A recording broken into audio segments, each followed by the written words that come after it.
기도하시겠습니다. 하나님 아버지, 감사합니다. 귀하고 복된 날 저희에게 가르쳐 주시고 계제들 한 자리에 모여서 하나님을 찬양하며 하나님을 예배할 수 있도록 인도하여 주셔서오니 감사합니다. 하나님, 시민이 약한 종 하나님 말씀을 대하도록 세우시었사오니 하나님의 성령께서 이 종의 해업손전에 사용하여 주시어서 저희들에게 주시는 그 모든 말씀들이 우리의 마음비에 새겨지고 그것이 우리의 삶에 온전히 적용되어져서 진실로 하나님께서 원하시는 하나님의 자녀의 삶을 살아갈 수 있도록 힘주시고 능력 주옵소서. 시종일 하나님의 성령께서 주관하시기를 원하옵고 예수님 이름으로 기도되옵나이다. 아멘. 네, 말씀이 지금 사모하는 영혼에게 하나님께서는 사모하는 영혼에게 만족을 주신다고 하셨습니다. 어떻게 하면 우리가 그러한 만족, 하나님 주신 걸 만족한 삶을 살 수 있을까 생각해 보시는 시간 되어지길 바랍니다. 오늘 본문 말씀 다시 한번 읽어보겠습니다. 107편 4절과 5절 말씀이요. 저희가 광야 사막길에서 방황하며 거할 성을 찾지 못하고 줄이고 목마름으로 그 영혼이 속에서 피곤하였다.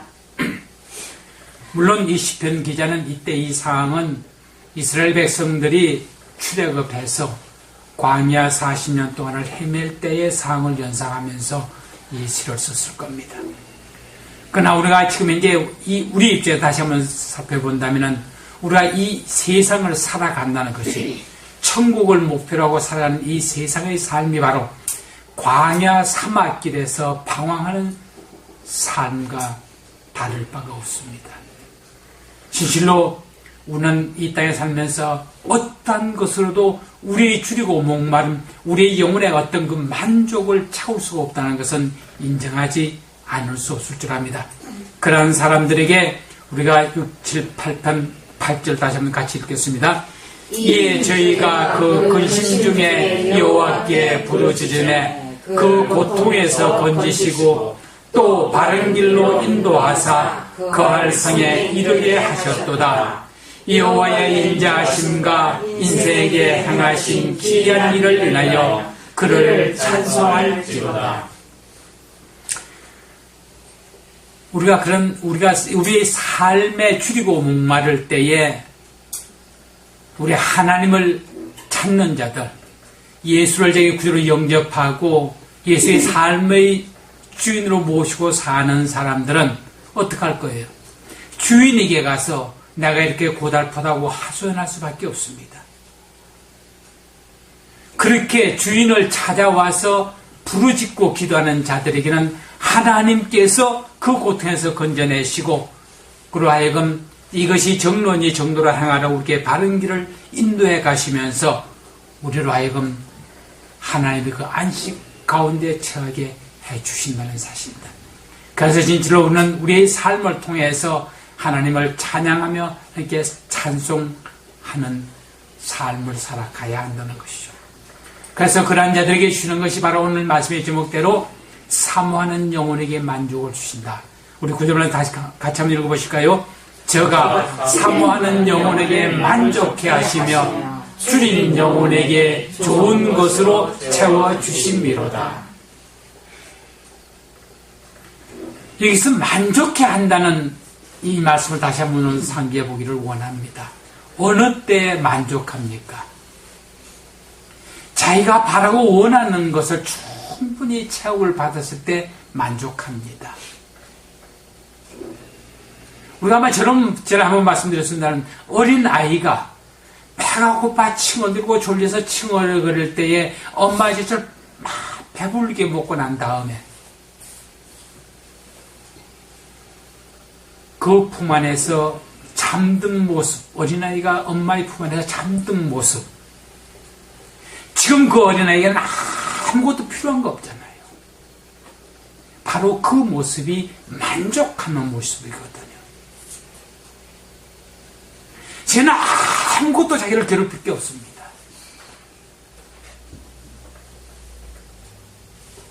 바로 하나님께서는 우리들에게 그렇게 사모하는 영혼에게 하는 그런 만족을 주게 주겠다는 얘기예요.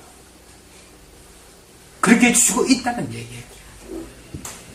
그런데 우리들의 삶에서 과연 이러한 만족을 맛볼 수 있었습니까? 사실 이 말씀을 전 지난주 토요일, 다음 주 설교로 이미 봐서 참 그때는 굉장히 마음이 좋았었습니다. 여러 가지로 머리가 복잡한 가운데서 정말 다음 설교한다는, 설교 제목을 정한다는 게 그렇게 간단한 일이 아니기 때문에 늘 그 마음에 부담이 있는데 미리 그렇게 해주셔서 참 마음이 홀가분했었거든요. 그런데 그때 홀가분은 그때 잠깐이었고요. 정말 내가 하나님께서 만족함을 받은 사람이라면 내 삶의 태도가 완전히 달라져야 하는데 그게 안 되더라고요. 정말 말씀드려요. 정말 엄마의 품 안에서 그 배를 만족하게 충만히 배를 채우고 정말 아무런 염려 근심 없이 편히 잠든 그 모습을 연상은 되는데 내가 그 모습 가운데 들어가지질 않더라는 얘기입니다. 그래서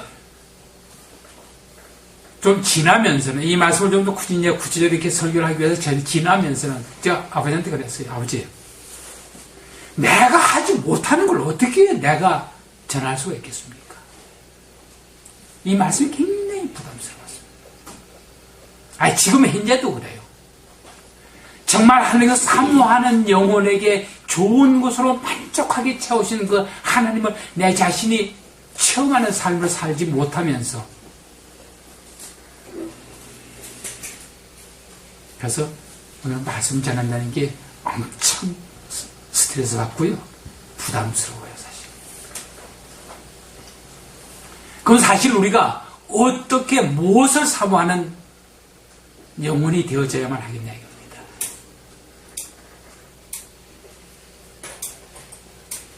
사모하는 영혼에게는 분명 하나님께서 채워주신다고 하셨으니까 먼저는요.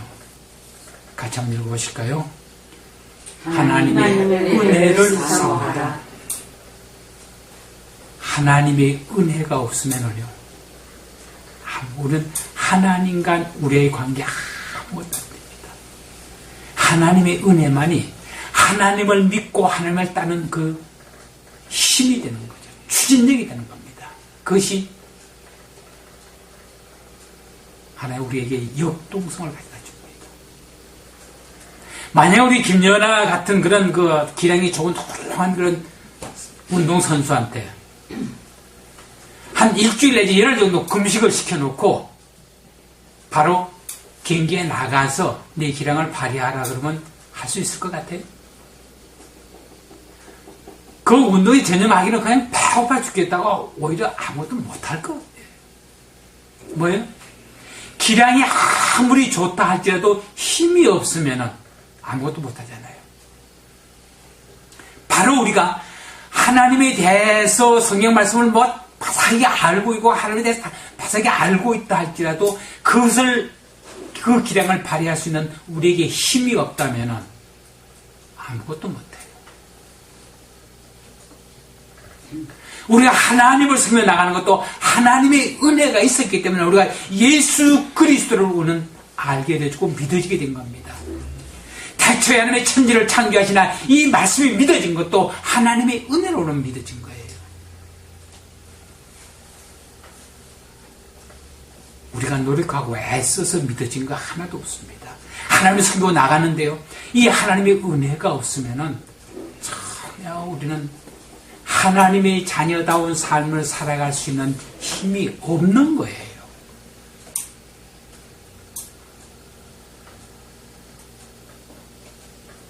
그래서 전에 한번 말씀드렸죠. 하나님께서 우리에게 하나님을 섬길 수 있는 그런 능력을 내장시켜 놨다고 그러죠. 즉 신명기 8장 18절에 있는 말씀대로 재물로 얻을 능을 주었으니라고 하면서 우리에게 이사가 살아갈 수 있는 그런 하나님 믿고 나왔을 그런 능력을 내장시켜 주셨다. 하나님 섭리 가운데서.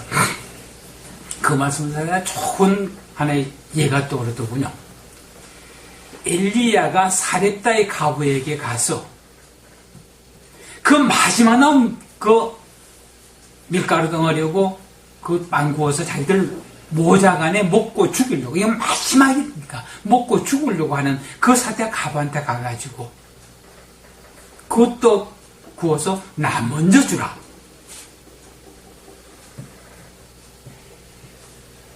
아마 99% 이상 사람도 그냥 도대체 이런 미친 사람이 어디 있어? 내가 먹고 지금 이거 마지막 먹고 죽으려고 그런 걸 가지고 그걸 달라고? 이런 염치가 어디 있어? 라면서 그가 아마 침을 뱉고 욕해버렸을 거예요.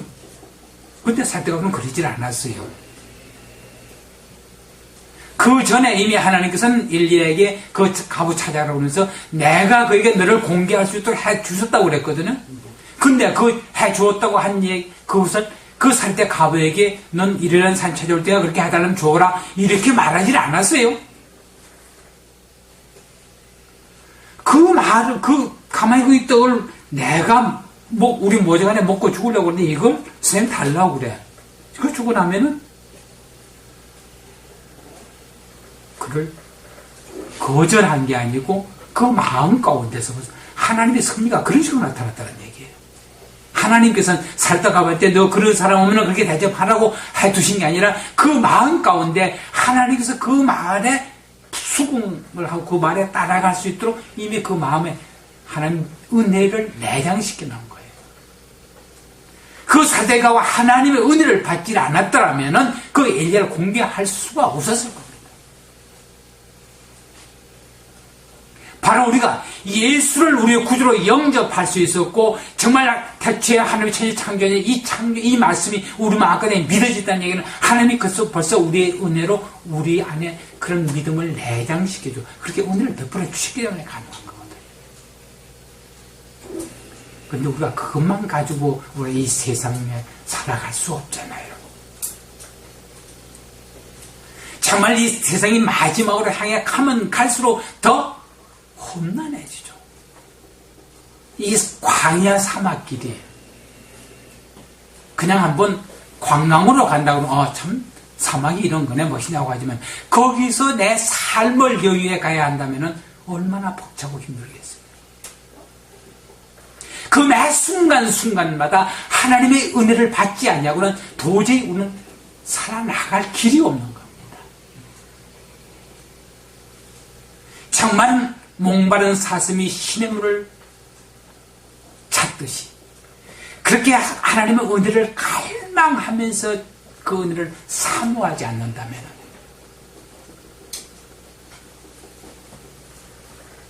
우리 이때 살아가면서 그냥 이 땅에 사는 대로 살다가 천국 오라는 게 하나님 우리가 부르신 목적이 아니란 말입니다. 우리 이 땅에 살면서 하나님의 자유로운 삶을 살아가면서 그 삶을 통해서 우리 이웃들이 하나님과 함께하는 사람이구나. 하나님을 우리 통해서 다른 사람들 하나님을 찬양할 수 있도록 만들어야 되는 사람이거든. 이것은 우리의 힘으로는 불가능합니다. 오직 하나님의 은혜로만 가능하다는 사실. 그냥 내가 무엇을 열심히 노력하고 애쓰는 거 그게 가장 먼저 하나님께서 우리에게 은혜를 베풀어 주십사고 간절한 마음으로 사모하는 우리들의 그 영혼의 일 때 하나님께서 그 은혜를 베풀어 주실 겁니다. 두 번째 2번 말씀 같이 한번 읽어보실까요? 여기 왜 말을 안 들어? 하나님의 말씀을 사모하라.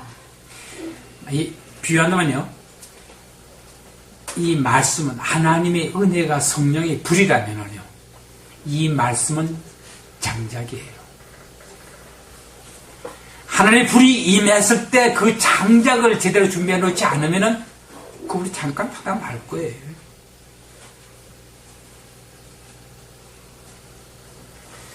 오늘 주보 사면에 그 기록된 기도를 계획하라는 그것에 지난주에도 있었습니다. 뭐 별로 주보에 그 관심들어서 뒤는 잘 안 보지만 가끔 이렇게 그 언급을 하면은 보시게 됩니다. 기도를 계획하라 했습니다. 거기에 보면은 기도 시간, 말씀 읽는 시간 이런 걸 정해놓고 하라고 그랬습니다. 그게 우리가 매일의 삶 가운데서 물론 나중에 기도도 나옵니다만은 이 말씀 읽고 그 말씀을 묵상하는 그 시간 절대적으로 필요하다는 거. 저 지금 한 그 신명기 강연 다 끝나고 나서 매일 그 주석 읽는 걸 조금 쉬었거든요.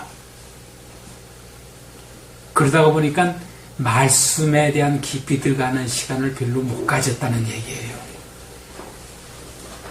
그러니까 서두에서 말씀드린 대로 정말 내 그 영혼의 만족함에 의해서 굉장히 방황할 수밖에 없다는 얘기예요. 그래서 다음 주부터는 다시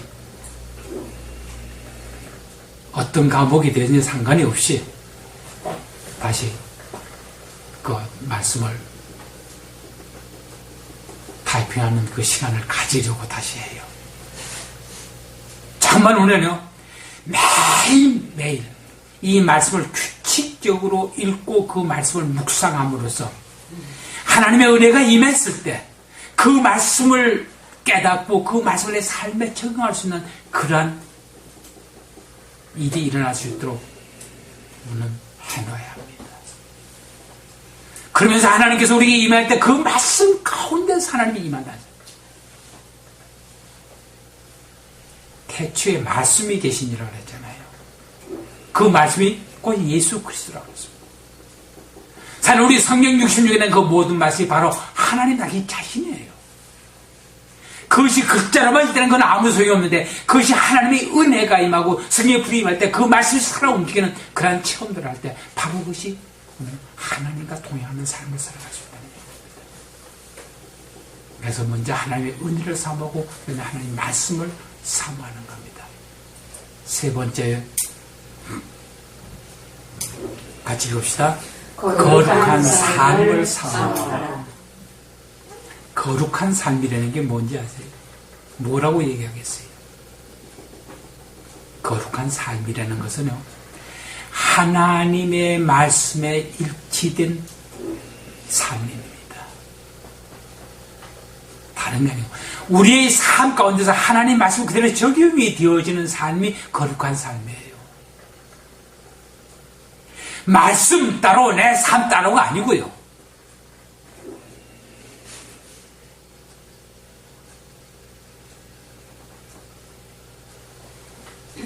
하나님의 말씀과 내 삶이 서로 일치되어지는 삶, 이것이 거룩한 삶입니다. 이것도 우리 힘으로 되어지는 게 아니죠. 오직 하나님께서 우리가 내려펴 우리가 그렇게 할 수 있도록 하면서 능력 주실 때에 가능한 겁니다. 우리 사람들은요, 언제나 아무것도 자기중심적이에요. 자기가 중심이 돼가지고 자기 기준에 맞으면 좋은 거고 자기 기준에 안 맞으면 틀린 거예요. 그 기준이 언제나 일정하냐? 전혀 그렇지 않습니다. 때마다 순간마다 그 기준 자체가 달라요. 자기 자신이 변한다는 얘기거든. 그러나 하나님의 말씀은 절대적이잖아요. 그 말씀이 내 삶에 그대로 적용이 되어지는 삶이 거룩한 삶이라는 사실. 우리 마음 가운데서 그동안 그러한 삶을 살기를 간절히 사모할 수 있는 우리가 되어지기를 바랍니다. 같이 읽겠습니다. 기도하기를 사모하라. 네. 오늘 사면에 기도를 계획하라는 걸 다시 넣은 이유를 이렇게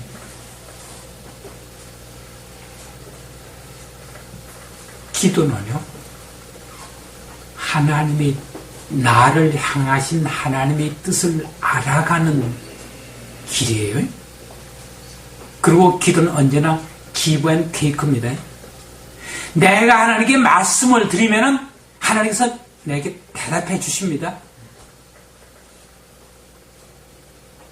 오늘 하나님께 축복해 달라고 그러면 하나님께서 뭐라고 그러지 않아요? 말씀에서 그 말씀에 순종하라고 그럽니다.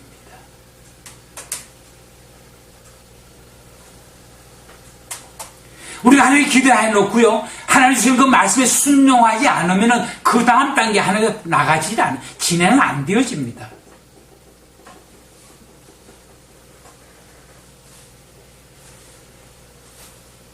기도하면 할수록 하나님의 뜻이 깨달아지고 그 뜻에 내가 순응해 나갈 때 그 다음 다시 하나님께 내게 말씀 주시고,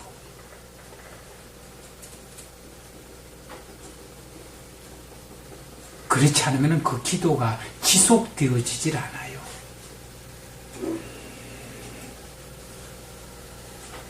물론 제가 지금 이 말씀드리는 것이 그렇게 쉽게 되어지는 게 아니라는 것, 저 자신도 처음 소도에서 말씀드린 대로 이것이 제대로 되어지지 않으니까 사실 내가 오늘 이 말씀을 전한다는 게 굉장히 부담스럽고 스트레스 받아요. 그렇다고 해서 이것이 변질되어지는 건 아닙니다. 하나님 절대적으로 하나님께서는 우리가 기도할 때 하나님께서 우리가 순종하는 삶을 살으라고 합니다. 그 삶을 살아갈 때 그 다음에 다시 기도하면 그 다음에 다시 다른 말씀을 주시는 겁니다. 이러한 삶을 지금 살아갈 때 정말 하나님 자유로운 삶을 살아가고 하나님께서 원하는 삶을 살아갈 때 하나님은요 분명 하나님의 약속을 우리로 하여금 남의 멀리 되고 그러니까 남의 위에 관해지고 남에게 꾸지 않는 삶을 살도록 하나님께서 역사하시는 거예요.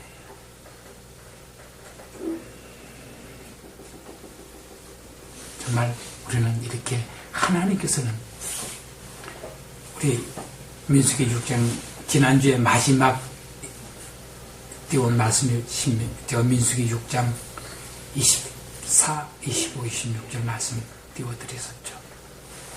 하나님은 우리에게를 지켜주시기를 원하고 우리에게 은혜 베푸시기를 원하고 정말 하나님 우리에게 주시기를 원하는 간절히 원하시는 거예요. 우리가 정말 받을 수만 있다면 얼마든지 쏟아 부어주시겠다는 것이 하나님의 마음입니다. 우리가 자녀들에게 정말 나에게 능력이 있으면 자녀들이 그걸 받아낼 수 있는 그릇만 준비되면 뭐든지 주고 싶어하는 그런 것과 더 이상으로 하나님은 전능하신 분이거든요. 하나님의 능력이 부족해서 우리에게 못 주시는 게 아닙니다. 그리고 간절히 정말 주시기를 원하는데 우리가 그런 것을 받아들이지 못하기 때문에 우리에게는 그런 것이 부족한 거예요. 정말 이게 2012년 이 한 해 동안은 참 다시 한번 우리 생각해 보십시다. 정말 하나님께서 주시는 그 모든 것을 받아 누려서 정말 우리 이웃들이 하나님과 동행하는 사람, 하나님께서 축복하는 삶을 살아가는 자. 오늘 무슨 수련인데 그러시더군요. 복받은 사람이라는 게 어떤 사람이 복받은 사람입니까? 제일 먼저는 자기 자신이 자기가 나는 복받은 사람이라고 인정이 되어져야 된대요. 두 번째는 자기를 대적하는 사람이 당신은 복받은 사람이라고 그 입술로 시인할 수 있어야 된대요. 세 번째는 성경 말씀에서 복받은 자로 인정될 수 있는 사람이어야 한답니다. 우리의 올해의 삶이 그런 복받은 자의 삶을 살아갈 수 있기를 주님으로 축원합니다. 기도하시겠습니다. 하나님 아버지, 시민이 약하고 부족한 종이오나 하나님의 말씀을 대언할 수 있도록 축복해 주셔서 우리 감사합니다. 오늘 우리에게 주신 이 모든 말씀이 우리의 삶에 그대로 적용되어져서 진실로 우리에게 우리에게 하나님 주신 그 만족한 좋은 것으로 채우시는 그러한 삶을 살아가는 모습이 우리 이웃들에게 보여주시도록 은혜 베풀어 주옵시고 우리를 축복하여 주옵소서. 예수의 이름으로 감사하며 기도드리옵나이다. 아멘. 말씀 전을 통솔